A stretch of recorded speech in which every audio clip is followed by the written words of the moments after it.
Good morning. We're thankful all of you came, and we're so happy that it worked out that Daniel and Kristen and the family could be here this morning. We have been supporting them in their work for 17 years. It's unbelievable. And they were 10 years in Ann Arbor working with campus ministry, and it's interesting because when my granddaughter Annika was there, she also went to the campus ministry that Daniel had worked with and became a very important part of her life. In fact, when she moved to Charlotte, the first thing she saw, she was hardly there, and met somebody that did not know was going to be there that she had met through the campus ministry. And when I read Daniel's newsletters that he sends out, it is just so amazing how God is working through this ministry and then reaching kids who had not grown up going to a church and are being reached through this ministry. And many of them have been baptized, as I've read in Daniel's newsletters, and we are just so thankful for that. Shall we open this with a word of prayer? Our dear Heavenly Father, we thank you that the Holy Spirit is working through Daniel in this campus ministry and reaching others, many of them who are unchurched and have now been received into your church. We look forward to seeing more and hearing more about them through this presentation of Daniel. In your name we pray, amen. Now turn it over to Daniel. Thank you, Mary. Yeah, thanks so much. It's a joy to be here. So this is us, for those of you who don't know. Sweet, thank you. So that's Kristen and I and our kids, Anya, Isaiah, and Ian. And yeah, we love getting to be on campus. Campus ministry was a huge part of my story. I grew up going to church and then really struggled with that transition to college. And God used the ministry at U of M to really bring me back. So we love getting to pay that forward. Western Michigan University has almost 20,000 students who need Jesus. By some rough math, another campus minister thought about 2% of the student body has some connection to a church or a campus ministry. So for all intents and purposes, it's an unreached people group. And the students on campus, we all read the news, they're facing all kinds of struggles from anxiety to social isolation, a really intense party culture. And at WMU, we see more students struggling with access to basic resources. But there's also a huge opportunity. While the needs are great, so is the opportunity. The leaders of tomorrow are on campus today, and by reaching them and impacting them while they're at college, we have a huge opportunity to influence the whole world with the gospel. So we work hard to meet students on campus. We do all kinds of different things. A few things in some of these pictures. The top left, that's a Thanksgiving dinner. One of the things we've seen be real effective, in particular at helping meet international students, are kind of traditional American things. So we'll do a Thanksgiving dinner and a trip to an apple orchard and just all kinds of things like that. The bottom left is us at a tailgate each fall. We set up our H2O church tent right in the heart of the student tailgate. It is absolute mayhem, and we're there passing out water and hot dogs and just trying to be a light. And then on the right, that's at Bronco Bash. So that's a big event they do every fall. Thousands of students come through, and all the different student organizations set up tables and just meet students and things like that. So we do all kinds of stuff, fun events, and we'll do spiritual interest surveys, all kinds of stuff just out on campus to meet students. Oops, hang on. Let's skip that. There we go.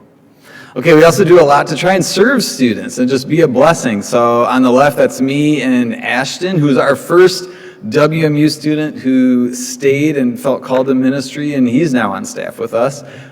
That's him and I helping students with move-in. And then on the right, sorry, my kids are heckling me from the balcony. They're very cute. On the right, that's us welcoming students into our home for a meal. So that's a huge thing. We found a lot of students could just use a break from the dorm cafeteria or missing their own families. Just maybe they don't have a family and need some just love and encouragement. So we'll often welcome students over for meals. And ultimately, the thing that all students, that we all need, right, is the gospel, the good news that Jesus came, he lived, he died, he rose again. He's done everything necessary for us to be restored to right relationship with gospel. And that is what we're trying to do, is help students connect with the good news of Jesus.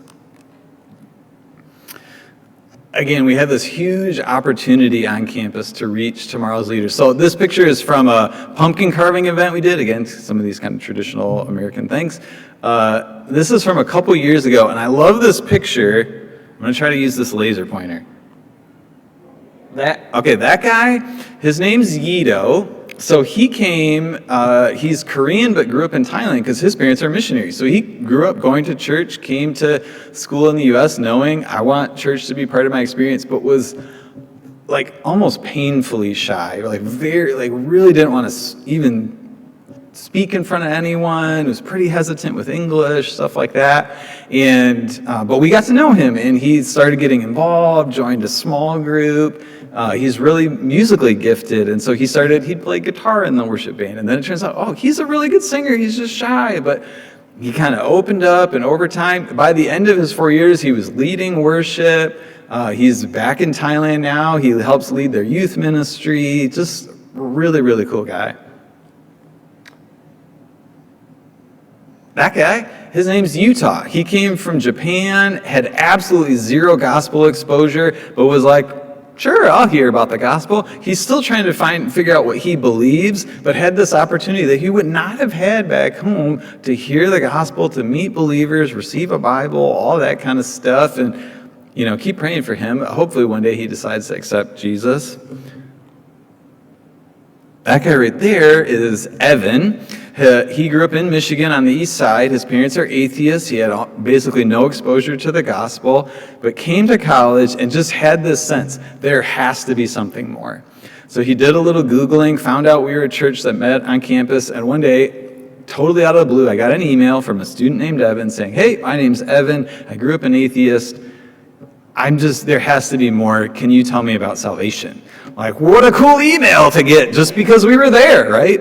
And so I said, absolutely, let's meet up. I took him out for coffee. I shared the gospel, and he was like, this is amazing. And like, yeah, it's good news. So he prayed to receive Jesus right there. He got baptized. He's gotten super involved.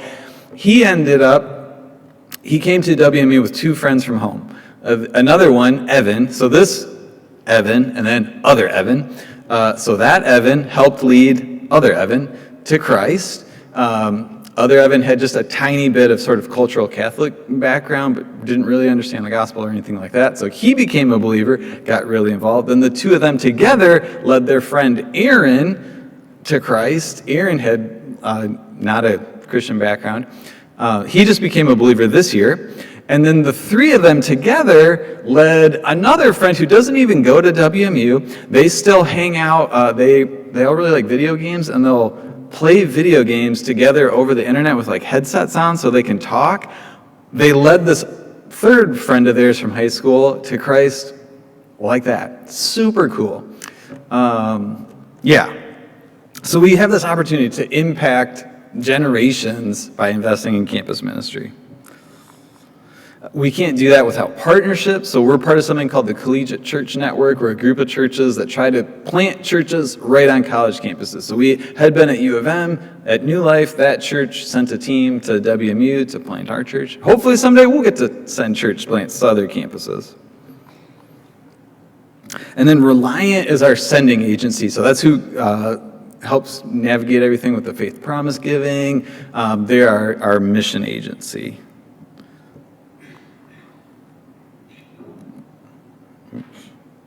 Reliant employs approximately 500 missionaries serving all over the world, currently in 19 different countries. So that's really exciting. And our local church is H2O Church. That comes from Jesus and the woman at the well, the living water. Slide you in there. And ultimately, H2O Church is the people. So this is us at that Apple Orchard, Gold Medal Farms, it's called, doing an event there. And again, each one of these is a story. Like, I just look at the picture, I'm like, oh, right in the middle, that's Desi. She has a really, really rough background, but came to campus, and her friend Bree, who grew up in foster care, became a believer like a week before she went to school. Turns out the lady that led Bree to Christ knows one of the other staff at H2O. Sorry about that. I thought that was off. It is. It's my laptop doing something, sorry. Anyway, Bree, through the social work program, met her friend Desi. She invited Desi. Desi got to become a believer. So each one of these students is a beautiful story. So what's my role? I'm one of the pastors at our church. I develop our small group content, coach small group leaders, train up student leaders, do a lot of outreach, evangelism on campus, all kinds of stuff. So what motivates us? Sometimes campus ministry can be really hard. We see some really, really sad stuff. But we also get to see God transform students' lives. And these pictures to me kind of represent like a huge piece of our motivation. So on the left, that guy in the purple shirt, his name's Emmett. He grew up in Holland. He grew up going to church. Our kids are cheering because Emmett's one of their favorites. So coming to campus, he was like, I'm not really sure if I want to continue pursuing this, but his older brother, Drew, had been really involved at our church and had graduated the year before Emmett got there. So Drew had said, at least go once. And so Emmett thought, okay, I'll at least go once. And that very first week of school, I met him, we became friends, and he started going. He came to my small group. He decided, yes, I do still want this to be a part of my life. He decided to make his faith his own and to choose that for himself, even out on his own at college. He's been growing a ton. He helps lead worship. He wants to be a music teacher. This year he's been serving at Kalamazoo Christian as the pre-K music teacher through some connections around town. So we have students like Emmett that grew up going to church, and we get to be a church home for them while they're at school, and then send them out when they graduate to bless local churches all over the world. On the right, that's Kristen with a group of girls she helped lead this year. Each winter semester, we do something called The Well. It's like a discipleship class. It takes place over 10 weeks, and every other week, 1 week, there's a class where you learn like different spiritual practices, how to read your Bible, things like that. And then the other week, they have a small group where they kind of dialogue about that stuff, pray together. And so this is Kristen's group. So the girl on the far left, that's Aurora. She grew up real close to Kalamazoo, so she stayed connected to her local church. She goes back home each Sunday and is involved there. But during the week, we got to be a place on campus for her to have a small group. Then Kristen, she's awesome. And then next to her is Fig, who I mentioned in the Sunday service. And she's just been a huge encouragement this year, somebody who, again, had basically zero gospel exposure, but whose life was absolutely transformed by the good news. And then next to her is Sadie, Sadie has a pretty rough background, and her parents are not believers. She had a little bit of gospel exposure through a youth group she had participated in some, but when she came to school, she met some girls, became good friends. Two of them were really involved at our church, Jenny and Haley. And as she got to know them, she could tell, like, something is different. They've got something I don't have. What is going on there? And so one day she said to Haley, like, help me understand, what is going on? So Haley shared the gospel with her. She was like, oh my goodness, like, yes, I want that. She became a believer. She got baptized. She's gotten really involved. And So we kind of get to see both, students who grew up going to church and just need a church home on campus. We get to provide that for them. And then on the other end of the spectrum, students who have never read the Bible before, have basically zero gospel exposure, and we get to share the gospel and often see them become believers, which is really exciting. This is just kind of a fun picture for us. Now that we've done this for 17 years, we've gotten to kind of see some generations go out. So every adult in this picture, Kristen and I knew as students. And you've heard Annika mention the Bondies. That's Ryan, that's Becky. Becky was like the first student we ever met, and Ryan we knew as a student too. All of these couples are now like running after Jesus, serving in local churches. Some of them have gone on to vocational ministry like the Bondies. Others are, there's a financial advisor in that picture. There's a designer at Steelcase. There's full-time moms. There's just all kinds of stuff, a banker. Basically, we want to see people loving Jesus in all walks of life, sharing the good news in their workplaces, in their homes. And this is a cool picture for us because now we've gotten to, we know their kids, and it's fun to see those generations go out. We can't do this alone. Number one, we are reliant on God. We do not have the power to transform anyone's life. That is God. We just get to share about the hope that we have in Jesus. And we're dependent on partnerships like we have with all of you. We are so grateful for each of you and for this church as a whole and the way you partner with us through the Faith Promise. We just treasure your prayers, your words of encouragement, the ways that you support us financially, the ways you help us connect with other people. Those are huge, huge blessings. A potential thing, the clock is meant to represent volunteering. Now that we're a little closer in Kalamazoo, if somebody wanted to come down and do a little outreach on campus, let me know. There are always opportunities for stuff like that, or serve a meal to students, things like that. So ultimately, we just want you to hear thank you. Thank you so much. We are incredibly blessed by you. This is our family and another staff family we're really close friends with, cheering on the WMU women's volleyball team to the MAC championship, just being involved in campus life and being present on campus. So thank you. It is a blessing to be teamed up with you. And I think that's the end of the pictures. I tried to save enough time. If anybody has a couple questions, I'm happy to do a little Q&A. It's okay if you don't have questions, too, though. Yeah. So you have settings where I'm thinking about when freshmen come on campus, particularly so many of these kids I call them nuns. Now they're Catholic, they just have no background in the gospel at all. So what are you guys doing to sort of make what you're presenting something that might be, I might want to go check it out, because they're so curious at that point in their life, particularly freshmen on campus. That's a great question. So what are we doing to make the gospel accessible, to help people who might be curious connect with it?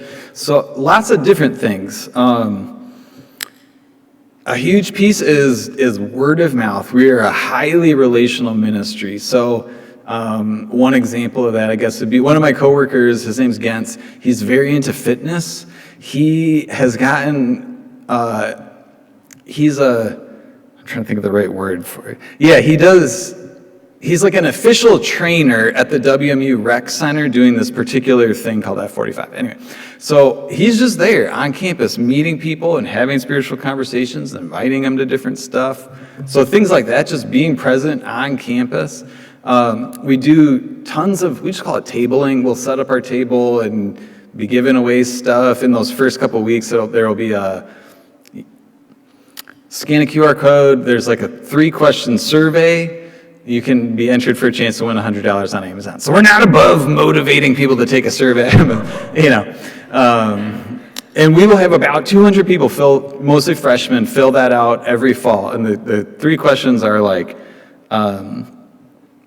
if there was a Bible study on campus, would you be interested in being invited? Yes or no? If there's a church service on campus, would you be interested in being invited? Yes or no? If there was somebody who would like take you for a free Starbucks to hear about the grace, love, and forgiveness of God on campus, would you be interested? Yes or no?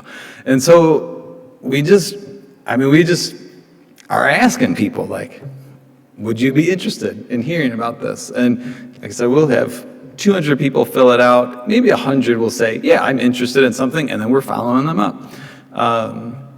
And just taking these opportunities. So things like that.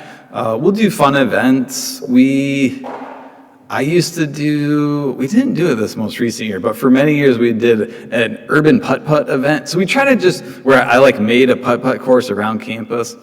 We try to do like fun things as an alternative to the party scene, because the party scene is like really intense at WMU. And so just providing an alternative there are so many students who end up getting involved when they make a friend who's just a genuine friend. I have dozens of stories who essentially their testimony is they met someone who didn't want to use them, and that was like, what? That didn't compute. What's different about these people? Why are they treating me kindly? Why are they treating me with respect? Which seems like such a basic thing, but just sadly it's not. That's so much so that stands out. And then, often we have an opportunity to share. And the good news is good news. Yeah. I have a question about your church. Are there any grown-ups, or is it all students? That's a great question. Yeah, are there any grown-ups? We need some more, but yes, there are a few. So there's the staff families. There's a few of us on staff, and then there's a couple. Steve and Sheila King. They refer to themselves as the grandparents of H2O. They had a kid who many years ago went to New Life at U of M, and his life was transformed through that campus ministry. And from that day, had been praying that God would send a similar church to plant on campus at WMU. And so they're like super involved. They're awesome. So Fig, a huge part of her story, that this is kind of intense, but like I said, she was really struggling with that transition. And so part of that was we didn't know this at the time, but she was wrestling with an eating disorder. And that those first few weeks after church, we have a picnic just to make space to help people connect and have conversations and get to know each other. And that was the first time she'd eaten in some number of days. That was really hard.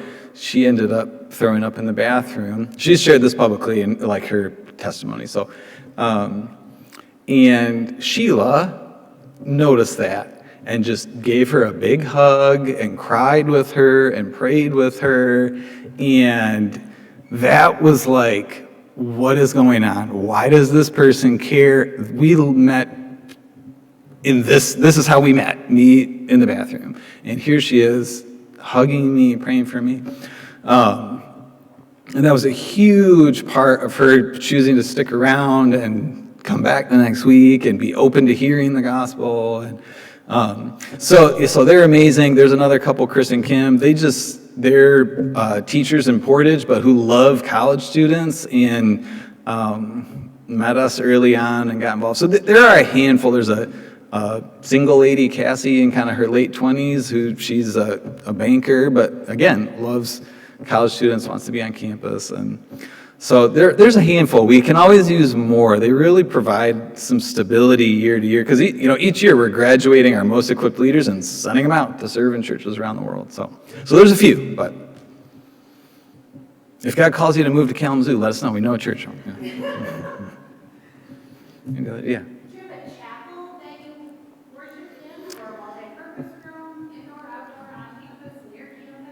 Yeah, that's a great question. We jokingly say we have a multi-million-dollar facility. So WMU a couple years ago built a brand new student center, and part of it includes just a really beautiful big room that's there for student groups to use.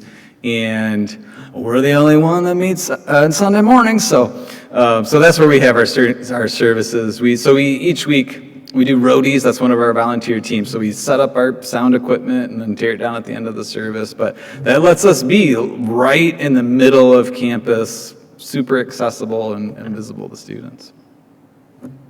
Yeah. So I'm one of we have 3 pastors, me and then Ben and Gantz. So yeah, we take turns preaching, yep. So yeah, one of them's there today, so I can be here, which is great. You mentioned University of Michigan a couple minutes ago. When I was there, campus travel was super important for me. And one of the things I was so surprised to discover when I arrived at U of M is how hospitable the campus is to religious activity. And all of the leaders of the campus ministry had formed the Association of Religious Counselors, and they were an official advisory body to the dean student life. Do you have any structural relationship to the university like that? Yes. So WMU is, I would say, very friendly. In my experience, maybe even a little more than Ann Arbor. I was in Ann Arbor for 10 years, and anyway, that's complicated. But yeah, so there they call it the RSOs, Registered Student Organizations. There's a guy, Chris Sly, who's on staff at WMU, that he oversees all that. He happens to be a believer, which is awesome. But they really do see the value. One of the things that WMU struggles with is the retention rate. So students who start but don't graduate. One of the things they found is if you will join a student org, you are basically, if you'll make a couple friends, you're way more likely to graduate. And so they really do support the student org. So like we get, it's almost like an adjunct faculty status. We all have Bronco IDs. We get free parking on campus. We can join the rec center, like my coworker he does that. We're able to use, so that room, we're able to use that for free, which is amazing. We don't have to pay a rental fee. It's a really nice facility. So yeah, that's a huge blessing. And we work really hard to maintain that, basically to be really good neighbors to the school. We want to be welcome guests. And so like I said, we look for opportunities to volunteer and serve and bless, whether that's helping with move-in or different events they're doing. Yeah, we try. One of my coworkers has helped with a thing called the First Year Experience. It's a class that all freshmen have to take, and just looking for different ways to build that relationship. Yeah. How do you interact with some of the other Christian organizations? That's a great question. Yeah, how do we interact with some of the other Christian organizations on campus? We have a great relationship. That has been a huge blessing. They welcomed us in. And like I said in the thing, that the best estimate is there's maybe around 2% of the student body are connected to something. So the need is way greater than available workers. So there's a real spirit of camaraderie. Kind of each one, we all kind of have our own, I guess, niche or area that we're kind of most focused on. And then, so we do things like each August we get together, all the campus ministries, and do like a big prayer walk all over campus. We have lunch together. We're regularly dialoguing, and like we want to be following up different people, so we try to coordinate on, somebody, so-and-so checked out 2 different things, ultimately landed here. Okay, great, we'll stop, or vice versa. And so, yeah, we have a great relationship with, there's a couple others, so Crew, his house, University, yeah, that's been really cool. Any other questions? Oh, yeah. Yeah. One of the questions made me think of this, of like, how do we connect with students? Surprisingly, we've tried different social media stuff and in terms of getting the word out there. That's okay. Probably the most effective thing is sidewalk chalk, which sounds ridiculous, but when somebody new comes, I'll often ask how'd you find H2O? And I would guess at least 50% say, the sidewalk chalk. We, especially the first couple months, just all over campus, right? H2O Church, Sundays, 11:11 in the Student Center. And, enormous, like the size of the piano. just all over the place. And it's a real, we put posters up too, but, well, because, I mean, it's sort of Kristen said, why is it effective? It's a little bit sad, but, it's like we adapt to the times, right? There's a lot of people kind of walking like this. They see this like massive sidewalk chalk, like, oh, what's that? So, yeah, sidewalk chalk is highly effective. Yeah. Do you have an office on campus or a place that you actually have interest to say, in that respect? We do have an office. We don't. It's largely used as storage to move for our sound equipment. But most often it'll just, if I'm meeting with like, hey, Emmett, what's a good spot for you? Or we'll suggest some. With the new student center has been a huge blessing. There's a Starbucks in the basement and tons of little meeting rooms and tables just open. One of the things that we'll do is from time to time, they call it dining dollars. You can put money on your Bronco ID to be able to eat. So I can eat in the cafeteria. And so that's been a great place to meet with students. And, I can meet, hey, Fig, I'll meet you at 11:30 in the cafeteria. And then, and then I'll meet you at 1:30 and I could stay there all afternoon and have 6 appointments. That works out great. Any other? We're kind of close to the end of our time, but I don't know if there's one more question. In the very back. I have a student starting a state school in the fall, and I'd like her to be engaged with campus ministry. What would be your suggestion? That is a great question. So if you have a student starting at any school, I really encourage parents, grandparents, aunts, uncles, whoever it is in their life that knows Jesus, do a little bit of research ahead of time. If you know the school, let me know, and I can tell you if I know anybody. But, a little bit of Google, campus ministries, whatever school, WMU, churches on campus, churches near campus, and then look at their website or whatever, make sure they're like legit. The Mormons are really active on campus, and they will try to appear as a Christian church. And there's a student in one of those pictures who had been kind of misled by Mormons, that then when she heard the gospel was like, wait, what? And became a Christian, praise the Lord. But, so do a little bit of research, don't just, hey, check this thing out. But I'd reach out and just, hey, my student's coming, can we talk on the phone? Or if it's close enough, can I buy you a coffee? Or can we meet up? And if there's anything that you can do to help them meet ahead of time or like the day they move in, if they're anything like us, and there's campus ministries all over the place, so more likely than not, they've got some student leaders who are returning who would be thrilled to meet a new friend. And so I always, if there's anything that you can do to help, because that's part of the challenge. Everybody wants friends. So that was like a huge part of my struggle. I moved into my dorm. I didn't meet any other friends or any other Christians on my hall, but I met other kids who were, hey, you want to come to this party or whatever? Okay, sure, I want friends, It just took a little more effort to meet some believers. So it might take a little effort, but there are probably people, and as soon as I'm done, I'll come and see if I know anybody at that school, but if not, I'm happy to help you try to find.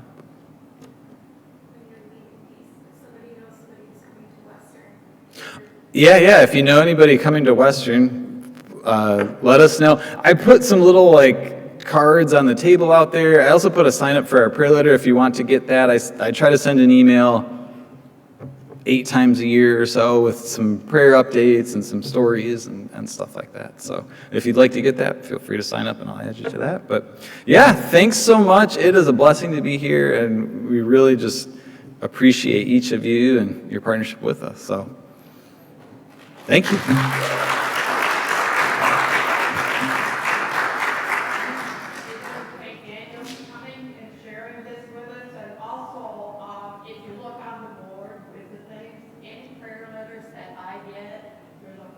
For each one of our faith promise people, and I usually will insert the links, one in mean, it's such an important ministry when you realize how many they are reaching that did not have churches before and are being reached through this type of ministry, not only at Western, but like